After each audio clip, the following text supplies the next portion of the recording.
I am marrying the prince, and there's nothing anyone can do about it. The reward is enough for you to start a new life or marry one of my other sisters. Please, my darling Arinze, this is a huge opportunity for me. Hi, Pigtails here. Interesting story ahead. Watch out and take care.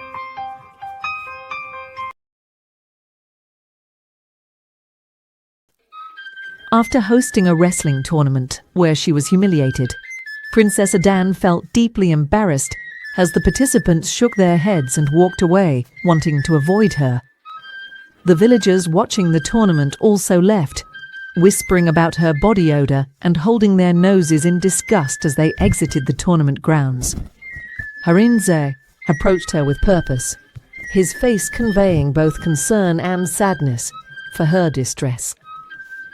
Adanne apologized for all her wrongdoings. Arinze pulled her into a comforting embrace. Nuzzling into his shoulder, Arinze said, "I have forgiven you and I want to be with you.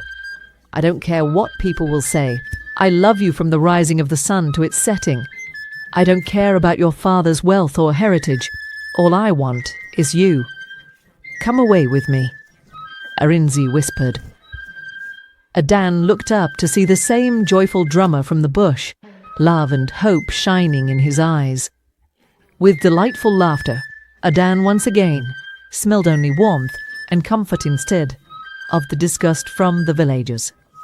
No splendid royal ball or fawning attention from kings could replace this feeling of home and belonging with Arinze. She took his hand. Arinze walked Adanne home. They both agreed to meet the next day. Arinze left to him village.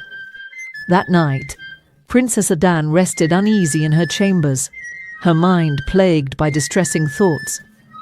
She kept replaying the utter humiliation she had endured earlier that day at the wrestling tournament. When her severe body odor had suddenly returned, the crowd had turned on Adanne viciously. She vividly remembered their cruel taunts, pointing fingers, disgusted scowls, and the way they all shrank away, covering their noses in revulsion.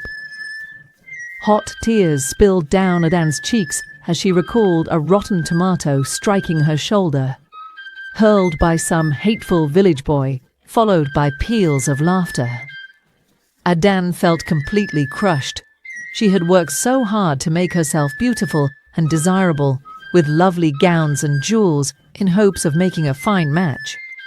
But it had all been thrown back in her face when her curse of foul-smelling affliction returned without warning. And yet, Adanne's weeping softened as she reflected on how her dear Arinze had rushed to embrace her after she fled the chaotic scene. When no one else would come near the putrid odor she emitted, he alone had wrapped her shaking body tight in his arms, whispering comforting words in her ear. Arinze still loved her, in spite of everything. Adanne knew she must get to the root of why this curse kept coming back. She resolved to go right away to speak with her father, King Chukwuemeka. Surely as monarch, he possessed knowledge of how this plaguing curse befell her so long ago. There must be more she could try to break its cruel hold over her. Adanne rose swiftly from her ornate bed and tucked her nightrobe tight around her frame.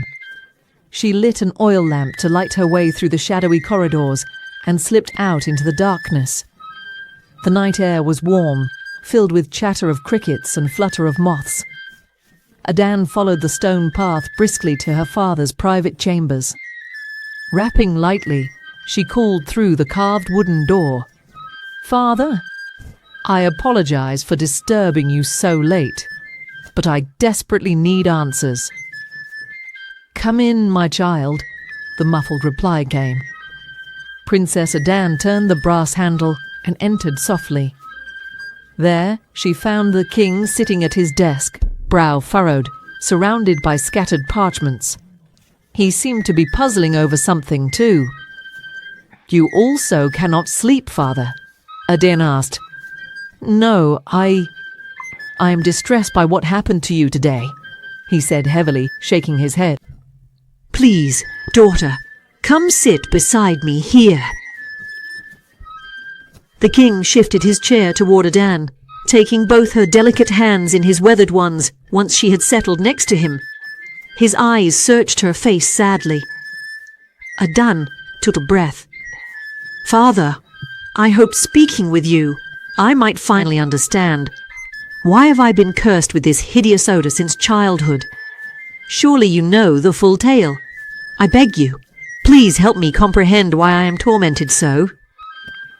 Squeezing his daughter's hands, the king spoke slowly. "Dearest Adanne, there is a painful story from your childhood that I must share. Though it breaks my heart to tell it, it is time you learned the whole truth of events long ago and how they shape the sorrows of today. You see, when you were just a young, carefree girl of 7,